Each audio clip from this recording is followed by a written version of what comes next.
こんにちは、あやはれです。今日はせいろを使って1週間分の作り置きをパパッと完成させます。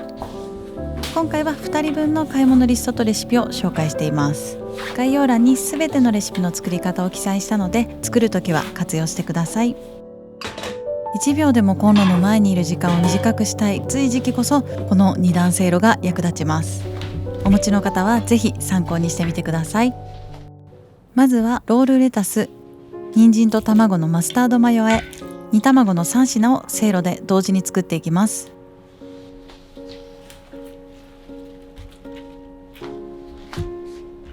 せいろ蒸しの下準備をします。電気ケトルでたっぷりお湯を沸かします。レタスは6枚用意。今回買ったレタスは外葉がかなり綺麗だったので、外葉で巻きました。外葉は硬く苦みが強いので、本来ロールレタス向きではない気がしますが、結論せいろでしっかり蒸したら美味しかったです。きれいに水洗いしたらレンジ600ワットで2分加熱。巻きやすいように柔らかくします。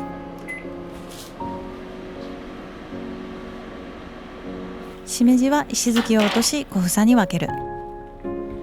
今回のレシピでは 50g しか使わないですが、このタイミングで全て小房に分けておきます。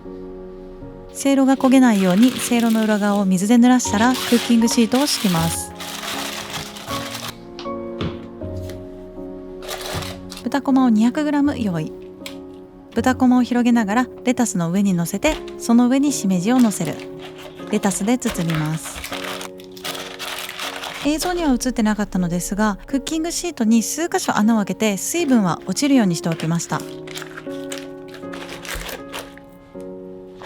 最近実は新しいせいろを購入しようか検討中です。ちょうど1年前にとりあえず一番手頃な竹せいろを購入して使ってみたのですが、正直こんなにハマるとは思っていませんでした。まだ大きく壊れた箇所もなく、買い替えのタイミングではないのですが、もう一回り大きいサイズで高さがあるものが欲しいなと思っています。空いてる隙間に煮卵用の卵を4個。鍋にお湯を注ぐ。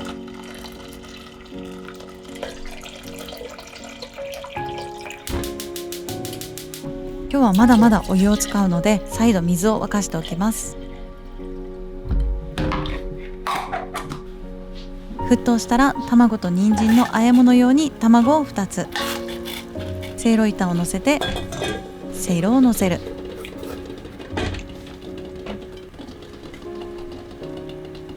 7分蒸します。待っている間に人参と卵のマスタードマヨ和え用に人参を千切りします。後ほど鍋の方に入れた卵2つと和えます。人参はピーラーでひたすら剥いていきます。千切りが得意な方は包丁で千切りで OK。 クッキングシートを用意して乗せる。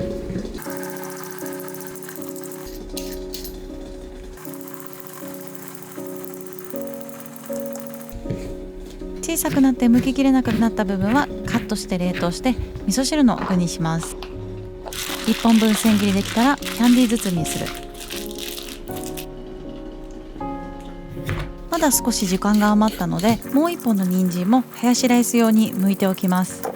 ハヤシライスは具材を煮込むので、一口サイズにカットしても OK です。我が家では旦那さんが人参が苦手なので、細かくして紛れ込ませています。煮卵用の卵は半熟にしたいので、7分蒸したら氷水へ。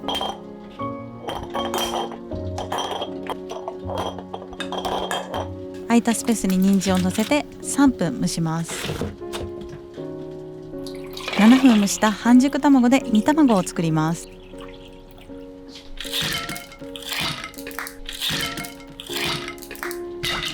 氷水でしっかり冷やす。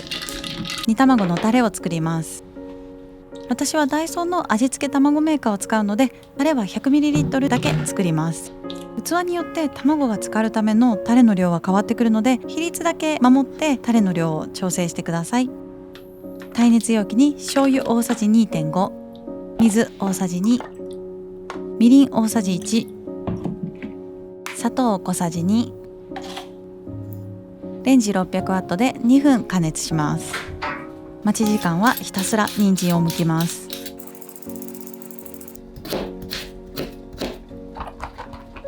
卵の殻を剥く。半熟卵は綺麗に剥ける日とうまく剥けない日の差が激しくて、今日はダメな日でした。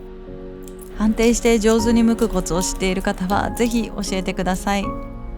殻を剥いたら器に入れる。タレを注いで、粗熱が取れたら冷蔵庫に入れる。これは3日目の煮卵です。トロトロで完璧でした。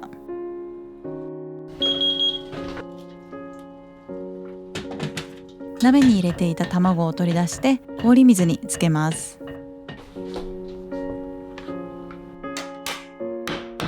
保存容器に人参を移す。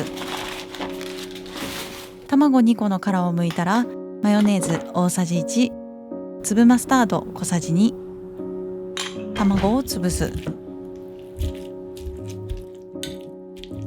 よく混ぜ合わせたら完成。冷蔵保存で 3,4 日以内に食べます。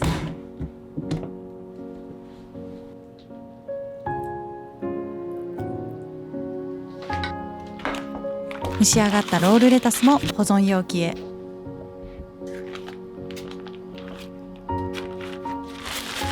粗熱が取れたら冷蔵庫に保存。レタスは冷凍すると食感が変わってしまうので、冷蔵保存で 3,4 日以内に食べるのがおすすめです。食べるときはレンジで4分加熱。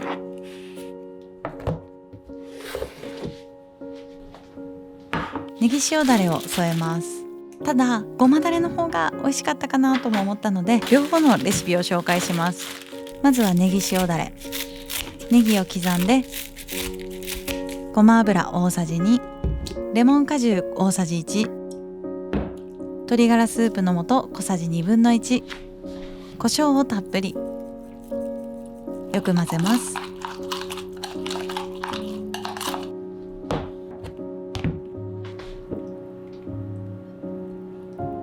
レンジ加熱で出た煮汁を大さじ2程度入れて軽く混ぜたら完成。副菜を添えて、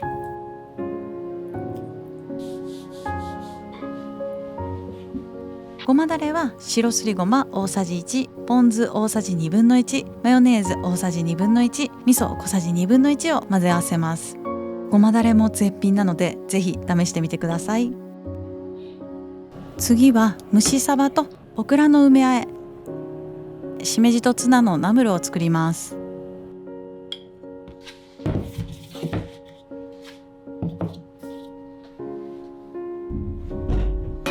サバを2切れ用意。軽く水洗いして一口サイズにカット。熱湯をかけることで臭み抜き、そして加熱時間の短縮をします。この時皮からかけてしまったのですが、身の方からかけてください。5分放置します。待ってる間に玉ねぎをスライス。私は父からもらった巨大な玉ねぎを使っているのですが、この量で中1個分ぐらいだと思います。サバを水洗いします。しっかり水気を拭き取る。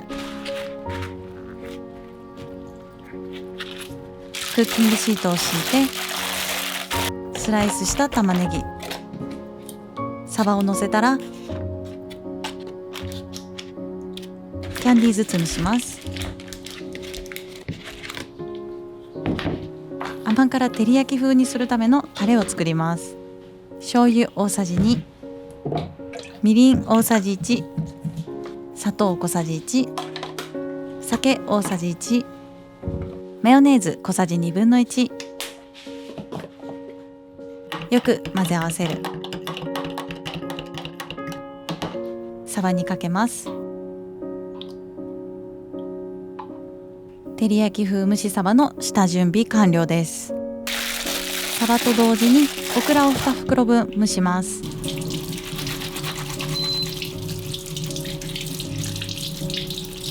オクラはネットに入れたままこすり洗い、板ずりしても OK です。産毛を取ります。ネットから出してガクッとヘタを落とす。下の段にサバ、上の段にオクラ。鍋に熱湯を注ぎます。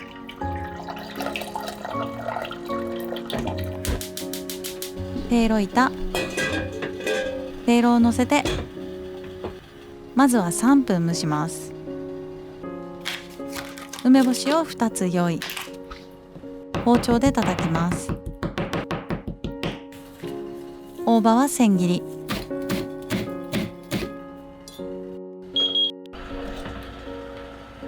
オクラだけ先におろして、サバはあと10分蒸します。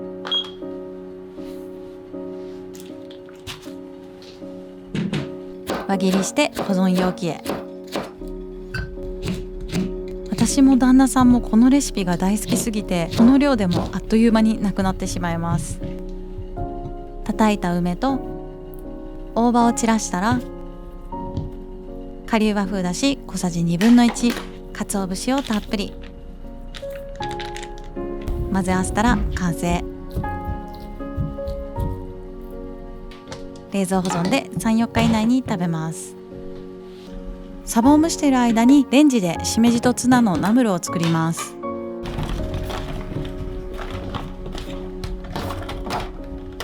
耐熱容器に小房に分けたしめじを 150g、 レンジ 600W で1分半加熱します。しんなりしたら鶏ガラスープの素小さじ1/2、ごま油小さじ1、ツナ水煮缶1缶分 70g、 胡椒少々。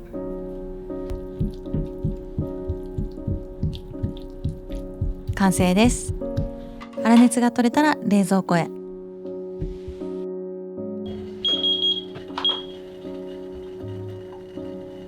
火から下ろして保存容器に煮汁ごと入れる。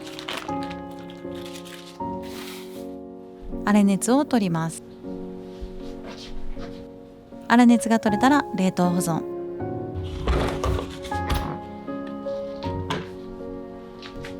食べるときはレンジ 600W で6分加熱。皿に盛り付ける。実はこのレシピはいつも冷蔵保存していたのですが、今回初めて冷凍してみました。冷凍したら玉ねぎがどうなんだろうと思っていたのですが、冷凍した方が味がぐっと染みて甘みが強くなり、とても美味しかったです。冷凍することで細胞が壊れて隙間に味がしっかり染み込むそう。副菜を添えて完成。せいろを使った作り置きはこれで終わりです。鍋の水は捨てて軽くゆすいだら、この鍋でハヤシライスを作ります。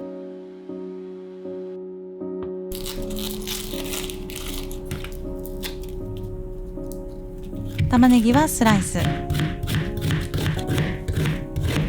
中1個分で十分ですが、我が家には玉ねぎがたくさん余っているのでたっぷり入れました。隙間時間にピーラーで剥いておいた人参の千切り。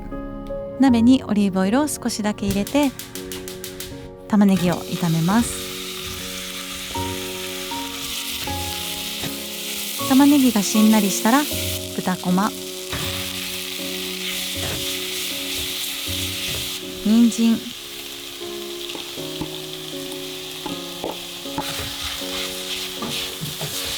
塩コショウ少々、ホールトマト缶1缶分。ホールトマトは加熱で旨味が出るから煮込み料理向き。カットトマトは果肉感が強いのでトマトスープなどの短時間調理に向いている。ケチャップ大さじ2、中濃ソース大さじ2、顆粒コンソメ小さじ2、無調整豆乳 150ml、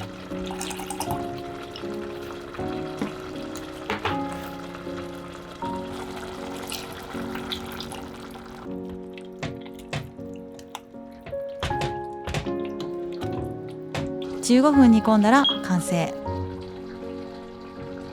焦げやすいので時々そこからしっかり混ぜてください。ハヤシライスを煮込んでいる間に玉ねぎソースのローストチキンと鶏胸竜田揚げを下味冷凍します。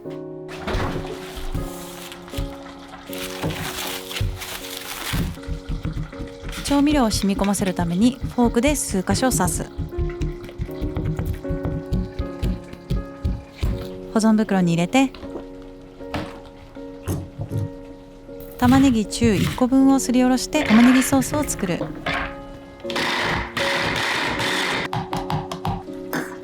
醤油大さじ 1.5、 酒大さじ1、蜂蜜大さじ1、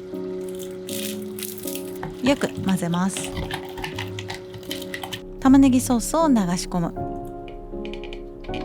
鶏胸肉にソースを揉み込んだら完成。冷蔵庫で一晩寝かせて明日食べます。もう1枚は鶏胸和風焼きの下味冷凍。鶏胸肉は観音開きにします。麺棒で叩いて厚みを均一にします。麺棒で叩くと繊維が壊れて柔らかくなるのと火の通りが早くなります。保存袋に入れる。醤油小さじ2、酒小さじ2、顆粒和風だし小さじ2、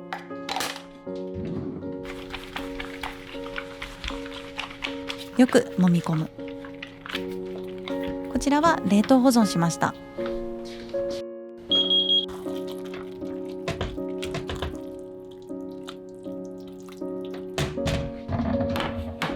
保存容器に入れて粗熱が取れたら冷凍保存。食べるときはレンジ600ワットでまず5分加熱。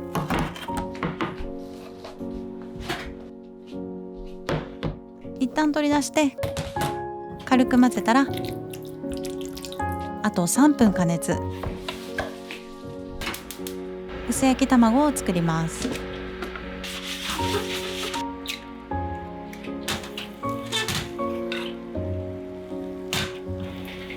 玄米ご飯の上に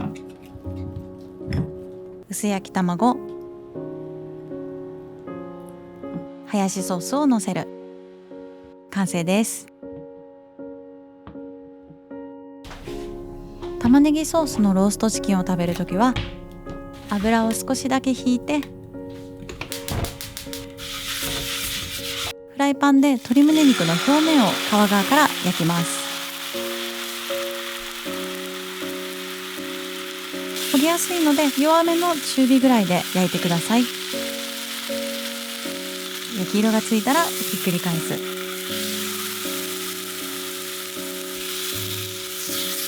両面焼き色がついたら火を止めて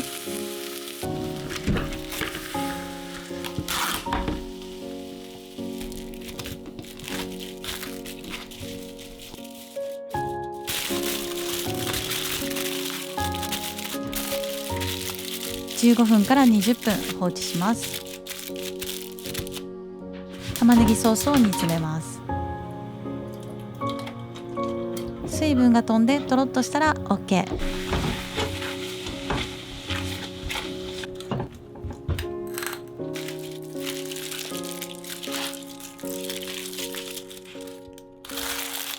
できるだけ薄くスライスします。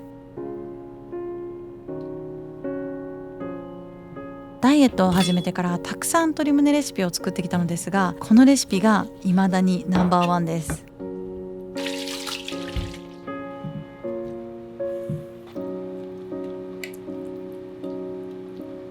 玉ねぎソースをかけたら完成。玉ねぎの酵素の力でお肉が本当に柔らかく仕上がっていて、一度はぜひ作ってみてほしいレシピです。鶏胸和風焼きを食べるときはまずは解凍。解凍せずにフライパンに入れると中に火が通る前に醤油が焦げてしまいます。フライパンに皮から入れる。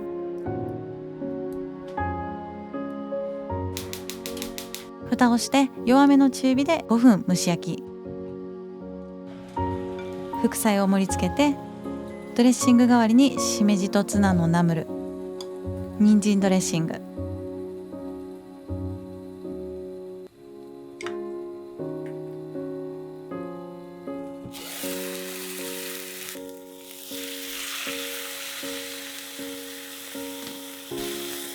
ひっくり返して再度蓋をして3分加熱。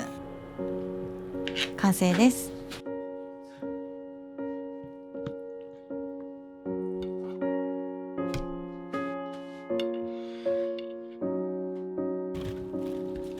余ったレタスは洗って冷蔵保存。人参が1本余ったのでずっと作ってみたかった人参ドレッシングを作ってみました。フードプロセッサーで人参をおろす。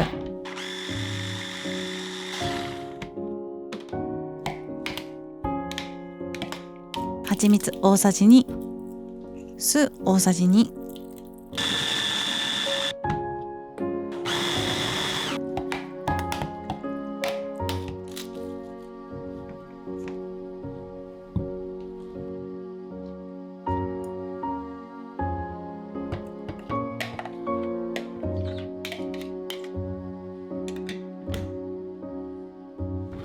これで今日の作り置きはすべて完了。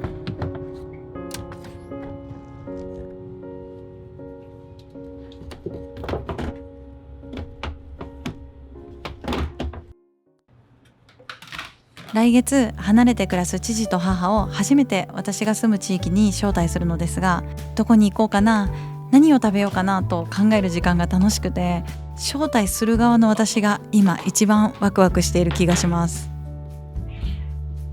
私も旦那さんも基本的に家が一番というタイプで、イベントごとにも割と無関心。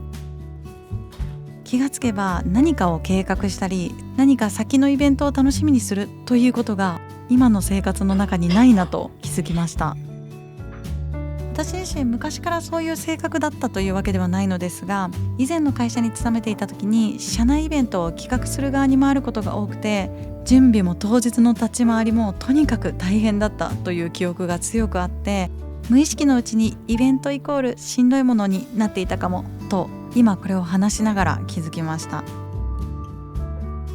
でも今回久しぶりに家族みんなの日にちを合わせて飛行機や宿泊場所を手配してと準備するのが思ったよりも楽しくて、ここ連れて行ったら喜ぶかなとか、これみんなで食べたいなと想像しながら過ごすことってこんな幸せな気分にさせてくれるんだなと、自分の予想外の感情に驚いています。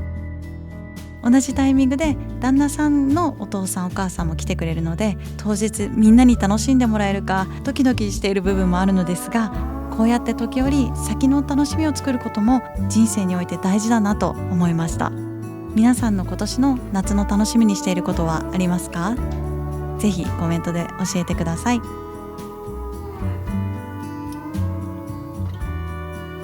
本日も最後までご視聴ありがとうございました。また次回の動画でお会いしましょう。